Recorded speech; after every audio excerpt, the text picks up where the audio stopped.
Good morning, praise the Lord. கர்த்தர் நல்லவர், அவர் கிருபை என்றும் உள்ளது. உங்கள் அன்பு சகோதரன் காட்வின் மோசஸ் இந்த காலவெளியிலே அன்போடு உங்களை வாழ்த்தி ஆசீர்வதிக்கிறேன்.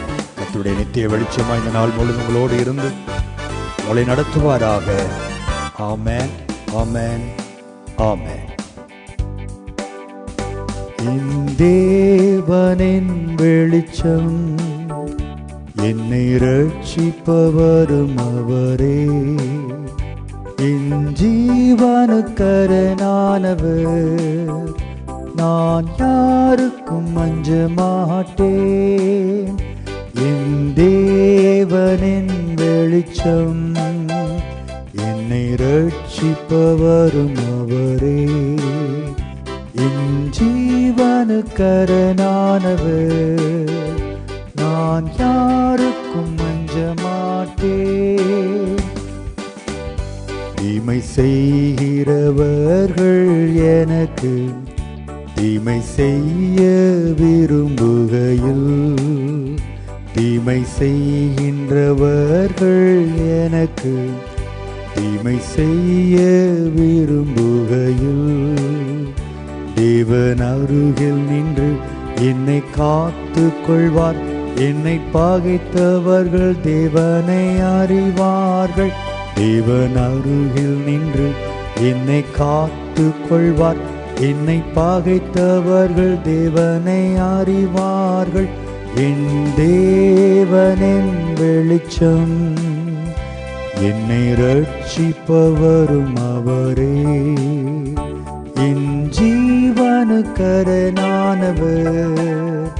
நான் யாருக்கும் அஞ்ச மாட்டேன். என் ஜீவனுக்கரணானவர்,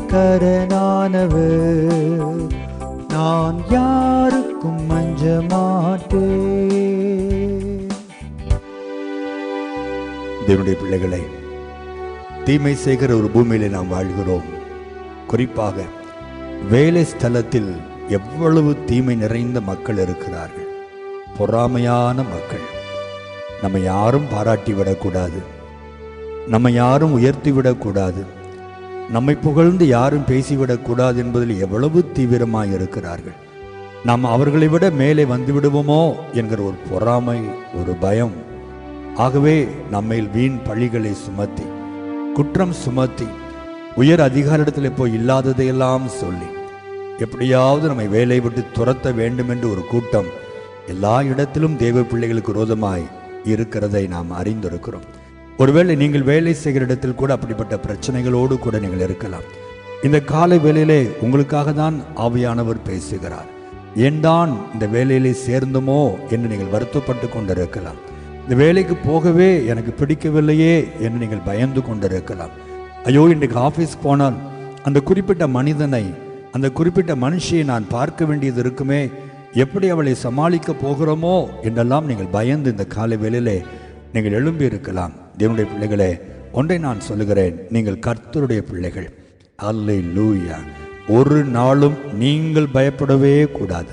நீங்கள் சிங்க குட்டிகள், நீங்கள் பயப்படக்கூடாது. யூதராஜ சிங்கமாய் கர்த்தர் உங்களோடு கூட இருக்கும் பொழுது, நீங்கள் அவருடைய பிள்ளைகளாய் இருக்கும் பொழுது யார் உங்களை மேற்கொள்ள முடியும்? தேவன் நம் பட்சத்தில் இருக்கும்போது நமக்கு விரோதமாக இருப்பவன் யார் என்று ரோமர் 8:31 நாம் வாசிக்கிறோம் அல்லவா? தேவனுடைய பிள்ளைகள், உங்கள் வலது பரிசத்திலே கர்த்தர் இருக்கிறதை உங்கள் ஆவிலே நீங்கள் உணர வேண்டும். நீங்கள் தனிமையில் இல்லை. நீங்கள் ஜெபித்து விட்டு தானே வேலைக்கு புறப்படுகிறீர்கள். எப்படி ஆண்டவர்களை தனிமையிலே விடுவார்? கூடவே வருகிறார். அந்த வேலை வாங்கி கொடுத்ததே ஆண்டவர் தானே. அல்லேலூயா. அன்றைக்கு தானியேலுக்கு விரோதமாய் அவ்வளோ பேர் குற்றம் கண்டுபிடிக்க தீவிரமாய் அலைந்தாலும் தானியேலின் தேவன் சிங்கங்களின் வாய்களுக்கு அவனை தப்புவிக்கவில்லையா? அதே ஆண்டவர் உங்களை மற்ற அங்க இருக்கிற சிங்கங்களின் வாய்களுக்கு தப்புவிக்க மாட்டாரா? ஆண்டவருக்கு வல்லமை இல்லையா? தேவ பிள்ளைகளே, தானியேல் தேவனுடைய பக்தன். நீங்கள் அவருடைய பிள்ளைகள், அவருடைய இரத்தத்தால் கழுவப்பட்ட பிள்ளைகள். எப்படி உங்களை கைவிடுவார்? ஒருபோதும் இல்லை.